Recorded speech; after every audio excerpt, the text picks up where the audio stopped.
Hi అండి. గోంగూర harvest చేస్తున్నాను కదండీ! ఇది మనం ఇప్పుడు తీసేసాం కదా! మళ్ళీ 15 డేస్ కల్లా మళ్ళీ మనకి ఫుల్‌గా వచ్చేస్తుంది. గోంగూర బాగానే ఎక్కువగానే వస్తుంది. తర్వాత ఇక్కడ చూస్తున్నారు కదా! పాలకూర అండి ఇది. ఇది 1 వీక్ ఒకసారి వస్తుంది మనకి. నేను మొన్నే హార్వెస్ట్ చేశాను. మళ్ళీ వచ్చేసింది. మళ్ళీ 1 వీక్ కల్లా ఇంకా ఫుల్‌గా వచ్చేస్తదండి. ఇంకా 2 డేస్ ముందే నేను హార్వెస్ట్ చేశానన్నమాట. తర్వాత ఈ పాలకూర హ్మ్. ఇప్పుడు గోంగూర అంతా కూడా నేను పప్పు గోంగూర వండేస్తానండి. తర్వాత మీకు ఇంకొకటి చూపిస్తున్నాను.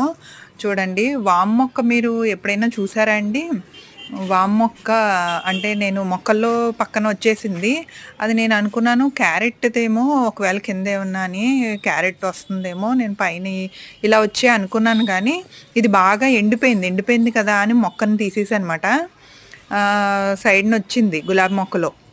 సైడ్‌న తీసేస్తే ఈలోగా పడేద్దాం అనుకునేటప్పటికి చూస్తే ఇది వాము మొక్క